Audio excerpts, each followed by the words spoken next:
ಎಲ್ಲರಿಗೂ ನಮಸ್ಕಾರಗಳು. ಮಾತವಿತ್ ಮಾಲಿನಿ ಕಾರ್ಯಕ್ರಮಕ್ಕೆ ತಮಗೆಲ್ಲರಿಗೂ ಸ್ವಾಗತ. ನಾನು ಪ್ರೊಫೆಸರ್ ಸೂತೂರ್ ಎಸ್ ಮಾಲಿನಿ, ಅಧ್ಯಕ್ಷರು, ಜೆನೆಟಿಕ್ಸ್ ಮತ್ತು ಜೀನೋಮಿಕ್ಸ್ ಅಧ್ಯಯನ ವಿಭಾಗ, ಮೈಸೂರು ವಿಶ್ವವಿದ್ಯಾನಿಲಯ. ಇತ್ತೀಚಿನ ದಿನದಲ್ಲಿ ನಮ್ಮ ಜನ ಸಮುದಾಯವನ್ನು ಅತಿ ಹೆಚ್ಚು ಸೆಳೆಯುತ್ತಿರುವಂತಹ ಕೆಲವು ಕಾರ್ಯಕ್ರಮಗಳು ಅಂದರೆ ರಿಯಾಲಿಟಿ ಶೋಗಳು. ಜನರು ರಿಯಾಲಿಟಿ ಶೋಗಳನ್ನು ನೋಡೋಕ್ಕೆ ತುದಿಗಾಲಿನಲ್ಲಿ ನಿಂತಿರ್ತಾರೆ, ಕಾಯ್ತಾ ಇರ್ತಾರೆ. ಯಾವಾಗ ಏನಾಗುತ್ತೆ, ಯಾವ ಒಬ್ಬ ಪಾರ್ಟಿಸಿಪೆಂಟ್ ಅದರಲ್ಲಿ ಎಲಿಮಿನೇಟ್ ಆಗ್ತಾರೆ, ಯಾರು ಹೇಗೆ ಪರ್ಫಾರ್ಮ್ ಮಾಡ್ತಾರೆ, ಈ ಥರ ಇದನ್ನು ನೋಡೋದಕ್ಕೋಸ್ಕರ ಕಾಯ್ತಾ ಇರ್ತಾರೆ. ಇದು ಸಾಮಾಜಿಕವಾಗಿ ಇದನ್ನು ಒಂದು ಶೋ ಅಂತ ನಾವು ನೋಡ್ತೀವಿ. ಆದರೆ ಈ ರಿಯಾಲಿಟಿ ಶೋಗಳ ಹಿಂದಿರುವಂತಹ ವಿಜ್ಞಾನವನ್ನು ನಾವು ನೋಡಿದ್ರೆ ತುಂಬ ಆಶ್ಚರ್ಯ ಆಗುತ್ತೆ. ಇದು ಕೇವಲ ಒಂದು ಮನರಂಜನೆಯನ್ನು ನೀಡುವಂತಹ ಕಾರ್ಯಕ್ರಮ ಖಂಡಿತ ಅಲ್ಲ. ಇದರ ಹಿಂದೆ ಮನೋವೈಜ್ಞಾನಿಕತೆ ಇದೆ, ಆರ್ಥಿಕತೆ, ಸಾಮಾಜಿಕತೆ, ನರಶಾಸ್ತ್ರದ ವಿಚಾರಗಳು, ಒಟ್ಟಾರೆ ಇಷ್ಟೆಲ್ಲ ಇರುವಂತಹದ್ದು ರಿಯಾಲಿಟಿ ಶೋಗಳು. ಇದು ಕೇವಲ ಮನರಂಜನೆ ಖಂಡಿತ ಅಲ್ಲ. ಇದು ಇಡೀ ಸಮಾಜವನ್ನು ತನ್ನ ಹಿಡಿತದಲ್ಲಿ ಇಟ್ಟುಕೊಳ್ಳುವಂತಹ ಕೆಲವೊಂದು ಕಾರ್ಯಕ್ರಮಗಳಾಗಿವೆ. ಹಾಗಾದರೆ ರಿಯಾಲಿಟಿ ಶೋಗಳ ಪ್ರಮುಖ ಉದ್ದೇಶ ಏನು? ಬೇಕಾದಷ್ಟು ಇರುತ್ತೆ. ಎಲ್ಲ ಟಿ ವಿ ಚಾನಲ್ಗಳು, ಬೇರೆ ಬೇರೆ ಚಾನಲ್ಗಳಲ್ಲಿ ಬೇರೆ ಬೇರೆ ಥರದ ರಿಯಾಲಿಟಿ ಶೋಗಳನ್ನು ನಾವು ನೋಡ್ತೀವಿ. ಅದರ ಪ್ರಮುಖ ಉದ್ದೇಶ ಅಂದರೆ ಇಡೀ ಸಮುದಾಯವನ್ನು ಸೆಳೆಯುವಂತಹದ್ದು. ಜನರನ್ನು ಆ ಒಂದು ಸಮಯದಲ್ಲಿ ಸುಮಾರು ಸಾಯಂಕಾಲ 7ರಿಂದ 8 ಗಂಟೆ ಆಗ್ಬೋದು, 8ರಿಂದ 9 ಗಂಟೆ, 1 ಗಂಟೆ ಅಥವಾ 2 ಗಂಟೆ ಅವಧಿಯಲ್ಲಿ ಎಲ್ಲ ಪ್ರೇಕ್ಷಕರನ್ನು ಹಿಡಿದಿಟ್ಟುಕೊಳ್ಳುವ, ಸೆಳೆದಿಟ್ಟುಕೊಳ್ಳುವ ಒಂದು ಹುನ್ನಾರ ಅಂತಲೇ ಹೇಳ್ಬೋದು. ಯಾಕೆಂದರೆ 2 ಅವರ್ಸ್ ಅನ್ನೋದು ತುಂಬ ಪ್ರೆಷಸ್ಸು.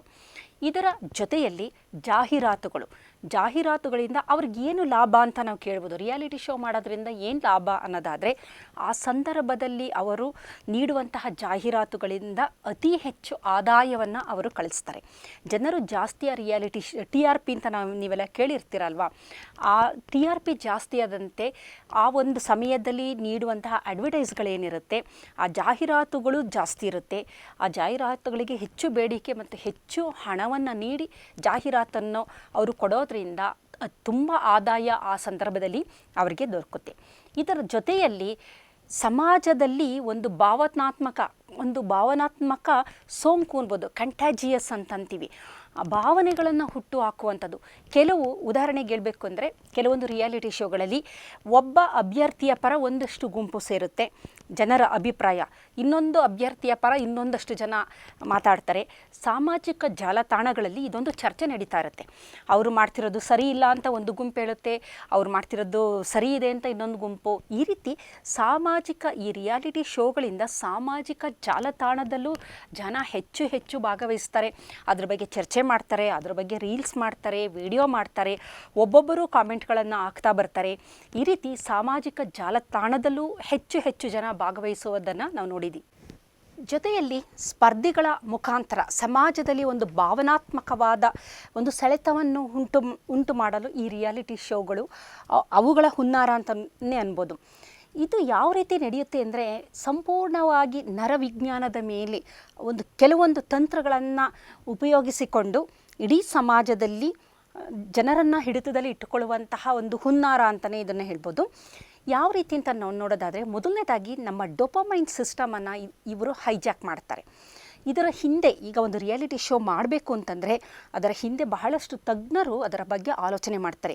ಕಂಟೆಂಟ್ ಯಾವ ಥರ ಇರಬೇಕು, ಯಾವ ರೀತಿ ಪ್ರೊಜೆಕ್ಟ್ ಮಾಡಬೇಕು, ಜನರನ್ನು ಯಾವ ರೀತಿ ಸೆಳೀಬೇಕು, ಇದರಿಂದ ನಮಗೆ ಯಾವ ರೀತಿ ಲಾಭ ಇದೆ, ಯಾವ ರೀತಿ ಆದಾಯ ಬರುತ್ತೆ, ಈ ಥರದನ್ನೆಲ್ಲ ಬಹಳಷ್ಟು ಯೋಚನೆ ಮಾಡಿಯೇ ಆ ಥರದ ರಿಯಾಲಿಟಿ ಶೋ. ಉದಾಹರಣೆಗೆ ಹೇಳ್ಬೇಕಂದ್ರೆ ಬಿಗ್ ಬಾಸ್ ಅಂತಲೇ ಹೇಳ್ಬೋದು.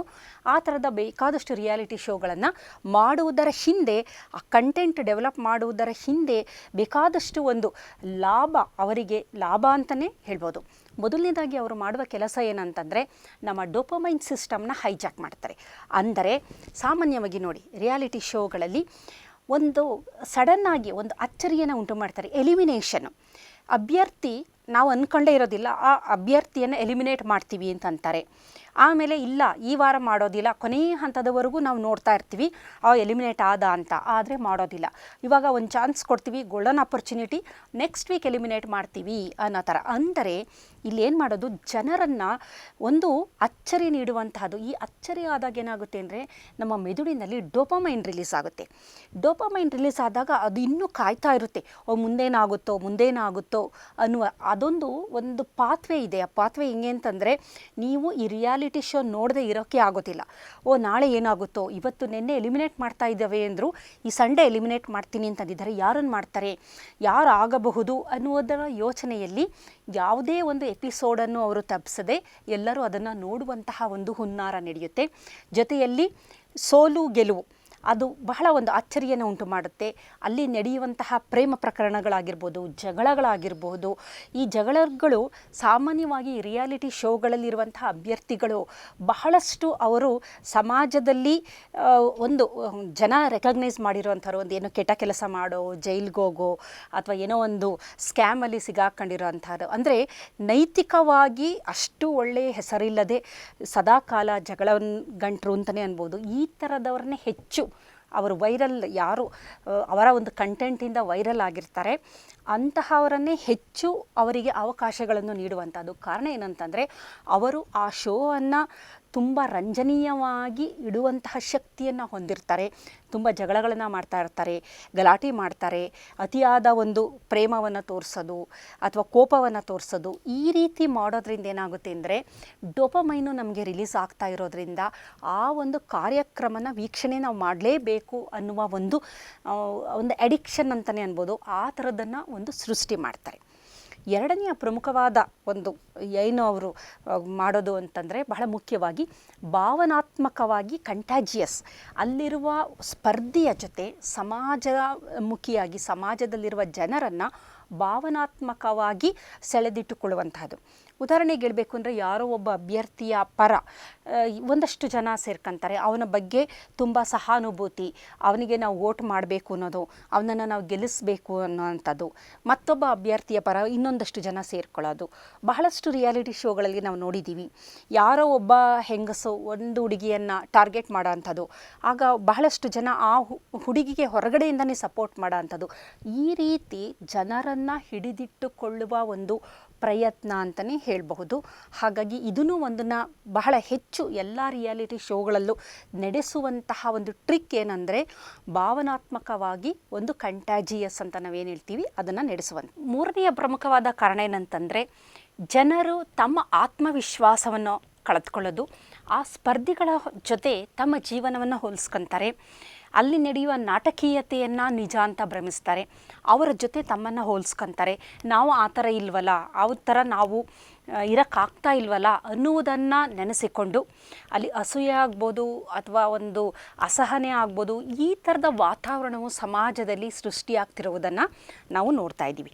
ಹಾಗಾಗಿ ಮುಖ್ಯವಾಗಿ ನಮ್ಮ ನರ ವ್ಯೂಹವನ್ನು ಹೈಜಾಕ್ ಮಾಡುವಂಥದ್ದು ಡೋಪಮೈನ್ ಸಿಸ್ಟಮ್ ಆಗ್ಬೋದು, ಲಿಂಬಿಕ್ ಸಿಸ್ಟಮ್, ದಟ್ ಇಸ್ ಪ್ರಾಣಿ ಮೆದುಳು ಅಂತ ನಾನು ಬಹಳಷ್ಟು ಸಂದರ್ಭದಲ್ಲಿ ನಾನು ಹೇಳ್ತೀನಿ. ಅಂದರೆ ಭಾವನಾತ್ಮಕ ಮೆದುಳು, ಭಾವನೆಗಳನ್ನು ಹುಟ್ಟಿ ಹಾಕುವಂಥ ಮೆದುಳು, ಅಸೂಯೆ, ಪ್ರೀತಿ, ಅನುಕಂಪ, ಅವ್ರ ಮೇಲೆ ಕರುಣೆ, ವೋಟ್ ಮಾಡಬೇಕಲ್ಲ ನಾವು, ಅವರು ನಡೆಸುವ ಏನು ಒಂದು ನಾಟಕೀಯತೆ ಇರುತ್ತೆ ಅದಕ್ಕೆ ಮರಳಾಗುವಂಥದ್ದು, ಅಯ್ಯೋ ಪಾಪ ಅನ್ನೋಂಥದ್ದು. ಅಂದರೆ ನಮ್ಮ ಡೋಪಮೈನ್ ಸಿಸ್ಟಮ್ ಆಗಿರ್ಬೋದು, ಅಮೆಗ್ಡೆಲ್ಲಾ ಆಗಿರಬಹುದು, ಇಂಥವುಗಳನ್ನು ಹೆಚ್ಚು ಹೆಚ್ಚು ಹೈಪರ್ ಆ್ಯಕ್ಟಿವ್ ಆಗುವ ಹಾಗೆ ಮಾಡುವ ಉದ್ದೇಶವೇ ಈ ರಿಯಾಲಿಟಿ ಶೋಗಳದ್ದು.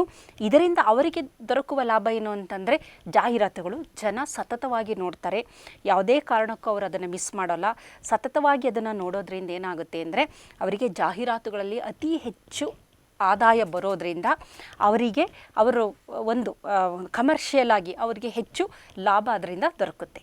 ಈ ರಿಯಾಲಿಟಿ ಶೋಗಳು ಹಾಗಾದರೆ ಸಮಾಜದ ಮೇಲೆ ಯಾವ ರೀತಿ ಪರಿಣಾಮ ಬೀರುತ್ತೆ ಅನ್ನೋದಾದರೆ, ಮೊದಲನೇದಾಗಿ ಅಲ್ಲಿ ತೋರಿಸುವುದನ್ನು ಎಲ್ಲ ನಿಜ ಅಂತ ಸಮಾಜ ನಂಬುತ್ತೆ. ಅಲ್ಲಿರುವ ನಾಟಕೀಯತೆ ಅದನ್ನು ನಿಜ ಅಂತ ನಂಬುತ್ತೆ. ಉದಾಹರಣೆಗೆ ಹೇಳಬೇಕಂದ್ರೆ ಬಿಗ್ ಬಾಸ್, ಬೆಳಗ್ಗೆ ಆ ಒಂದು ಸಂದರ್ಭದಲ್ಲಿ ಬೆಳಗ್ಗೆ ಏಳಬೇಕಾದ್ರೆ ಎಲ್ಲ ಅಭ್ಯರ್ಥಿಗಳು ಒಂದು ಮ್ಯೂಸಿಕ್ ಹಾಕ್ಕೊಂಡು ಡ್ಯಾನ್ಸ್ ಮಾಡೋ ಅಂಥದ್ದು. ಆದರೆ ನಿಜ ಜೀವನದಲ್ಲಿ ಇದು ಯಾವುದೂ ಸಾಧ್ಯ ಇಲ್ಲ. ಬೆಳಗ್ಗೆ ಎದ್ದ ತಕ್ಷಣ ಕೆಲಸಗಳಿರುತ್ತೆ. ಹಾಗಾಗಿ ಮತ್ತು ಅವರು ಧರಿಸುವ ಬಟ್ಟೆಗಳು ಅದನ್ನು ನೋಡಿದಾಗ ಇದು ತುಂಬ ಚೆನ್ನಾಗಿದೆ, ನಾವು ಈ ಥರದನ್ನು ಧರಿಸಬೇಕು ಅಂದರೆ ಸಮಾಜವನ್ನು ದಾರಿ ತಪ್ಪಿಸುವಂತಹ ಎಲ್ಲದೂ ಅದರಲ್ಲಿ ಈ ರಿಯಾಲಿಟಿ ಶೋಗಳಲ್ಲಿ ನಾವು ನೋಡ್ತೀವಿ. ಅಲ್ಲಿರುವ ಕೃತಕತೆಯನ್ನು ಜನ ನಿಜ ಅಂತ ನಂಬ್ಕೊಂತಾರೆ. ಹಾಗಾಗಿ ಸಮಾಜವನ್ನು ದಾರಿ ತಪ್ಪಿಸುವಲ್ಲಿ ಈ ರಿಯಾಲಿಟಿ ಶೋಗಳ ಪಾತ್ರ ಬಹಳ ಮುಖ್ಯ ಅಂತಲೇ ಹೇಳ್ಬೋದು. ಜೊತೆಯಲ್ಲಿ ರಿಯಾಲಿಟಿ ಶೋಗಳಲ್ಲಿ ಅತ್ಯಂತ ರಂಜನೀಯವಾಗಿರೋದು ಜಗಳಗಳು, ಗಾಸಿಪ್ಗಳು. ಯಾರು ಹೆಚ್ಚು ಗಾಸಿಪ್ ಮಾಡ್ತಾ ಇರ್ತಾರೆ, ಯಾರು ಹೆಚ್ಚು ಕಿರ್ಚಾಡೋದು, ಗಲಾಟೆ ಮಾಡೋದು, ಸಣ್ಣ ಸಣ್ಣ ವಿಚಾರಕ್ಕೂ ಇರಿಟೇಟ್ ಆಗೋದು, ಜಗಳದ ಒಂದು ವಾತಾವರಣ ನಿರ್ಮಾಣ ಮಾಡ್ತಾರಲ್ಲ ಅಂಥವರನ್ನು ರಿಯಾಲಿಟಿ ಶೋಗಳಲ್ಲಿ ಹೆಚ್ಚು ದಿನಗಳ ಕಾಲ ಅಲ್ಲಿ ಇಟ್ಕೊತಾ ಇರ್ತಾರೆ. ಯಾರು ಸ್ವಲ್ಪ ಡಿಸೆಂಟ್ ಆಗಿರ್ತಾರೆ, ಸ್ವಲ್ಪ ಬುದ್ಧಿಜೀವಿಗಳು ಅಂತ ಅನಿಸ್ಕೊತಾರೆ, ಪ್ರಬುದ್ಧರಾಗಿರ್ತಾರೆ, ಅವ್ರನ್ನ ಬೇಗ ಎಲಿಮಿನೇಟ್ ಮಾಡುವಂತಹ ಪ್ರಕ್ರಿಯೆ ಎಲ್ಲ ರಿಯಾಲಿಟಿ ಶೋಗಳಲ್ಲೂ ನಡೆಯುತ್ತೆ. ಇದರಿಂದ ಏನಾಗುತ್ತೆ, ಜನರಿಗೆ ಕಿರುಚಾಡುವುದು, ಗಲಾಟೆಗಳು ಇದನ್ನು ನೋಡ್ತಾ ಇದ್ದಾಗ ಇದೇ ಸ್ವಾಭಾವಿಕ ಎನ್ನುವಂತಹ ಒಂದು ಅರ್ಥ ಬರುತ್ತೆ. ಉದಾಹರಣೆಗೆ ಹೇಳಬೇಕು ಅಂದರೆ, ಈಗ ಕೆಲವೊಂದು ಸ್ಲಮ್ಗಳಲ್ಲಿ ಬೆಳೆದಿರುವಂತಹ ಮಕ್ಕಳಿಗೆ ಅಲ್ಲಿ ನಡೆಯುವ ಅನೈತಿಕ ಚಟುವಟಿಕೆಗಳಾಗಿರ್ಬೋದು, ನಡೆಯುವ ಜಗಳಗಳಾಗಿರಬಹುದು, ಆ ಥರದ್ದು ತುಂಬ ಸರ್ವೇ ಸಾಮಾನ್ಯ ಅಂತ ಅನಿಸುತ್ತೆ. ಆದರೆ ತುಂಬ ಒಂದು ಸಫಿಸ್ಟಿಕೇಟೆಡ್ ಜಾಗದಲ್ಲಿ ಬೆಳೆದಿರುವವರಿಗೆ ಈ ಥರದ ಗಲಾಟೆಗಳನ್ನು ನೋಡೋದಕ್ಕೆ ಆಗೋದಿಲ್ಲ. ಹಾಗಾಗಿ ರಿಯಾಲಿಟಿ ಶೋಗಳಲ್ಲಿ ಅವರು ತೋರಿಸುವ ಈ ಗಲಾಟೆಗಳಾಗಿರ್ಬೋದು, ರಂಜನೀಯವಾದ ಗಾಸಿಪ್ಗಳಾಗಿರ್ಬೋದು, ಇವುಗಳನ್ನು ನಾವು ದಿನ ನೋಡ್ತಾ ಹೋದರೆ ಇದೇ ನಾರ್ಮಲ್ ಅಂತ ನಮ್ಮ ಸಮಾಜ ತಿಳ್ಕೊಳ್ಳೋದ್ರಿಂದ ಅವರ ಥರನೇ ಜನಗಳು ಬಿಹೇವ್ ಮಾಡೋದಕ್ಕೆ ಆರಂಭ ಆಗೋದ್ರಿಂದ ಸಮಾಜದಲ್ಲಿ ಇದೊಂದು ನಿಜವಾಗಲೂ ಸಮಾಜಕ್ಕೆ ಆಗುತ್ತಿರುವಂತಹ ಬಹಳ ದೊಡ್ಡ ಒಂದು ತೊಂದರೆ ಅಂತ ಅನ್ಬೋದು.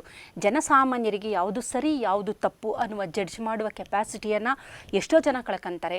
ಕಿರ್ಚಾಡುವುದೇ ದೊಡ್ಡದು, ಏಕೆಂದರೆ ಬಿಗ್ ಬಾಸಲ್ಲೂ ಕಿರ್ಚಾಡ್ತಾ ಇದ್ದಾರೆ, ಅವರೆಲ್ಲ ದೊಡ್ಡವರು, ಅಭ್ಯರ್ಥಿಗಳು ಅಲ್ಲಿ ಸೆಲೆಕ್ಟ್ ಆಗಿರೋರೇ ದೊಡ್ಡವರು, ಈ ಥರದ ಒಂದು ಭಾವನೆಗಳನ್ನು ಜನರ ಮನಸ್ಸಿನಲ್ಲಿ ಹುಟ್ಟು ಹಾಕುವುದರಿಂದ ಸಾಮಾಜಿಕ ಅನಾರೋಗ್ಯ ಹೆಚ್ಚಾಗುವುದರಲ್ಲಿ ಯಾವುದೇ ಸಂಶಯ ಇಲ್ಲ ಅಂತಲೇ ಹೇಳ್ಬೋದು. ಜೊತೆಯಲ್ಲಿ ಈ ಥರದ ಒಂದು ಯಾವ ರಿಯಾಲಿಟಿ ಶೋಗಳನ್ನು ನಾವು ನೋಡ್ಕೊಳ್ತಾ ಬಂದರೆ ಜನಸಾಮಾನ್ಯರಿಗೆ ತಾವು ಸಹ ಆ ಅಭ್ಯರ್ಥಿಗಳ ಥರ ಒಂದೇ ಒಂದು ಸಡನ್ನಾಗಿ ಯಾವುದೇ ಒಂದು ಕಷ್ಟಪಡದೆ ಸಾಧನೆ ಮಾಡದೆ ನಾಳೆ ಮಾರನೇ ದಿನಕ್ಕೆ ನಾವು ತುಂಬ ಹೆಸರುವಾಸಿಯಾಗಬೇಕು ಎನ್ನುವ ಆಸೆ ಬರುತ್ತೆ. ಹಾಗಾಗಿ ಯುವಜನತೆ ಅಡ್ಡದಾರಿ ಹಿಡಿಯುವಲ್ಲಿ ಯಾವುದೇ ಸಂಶಯ ಇಲ್ಲ.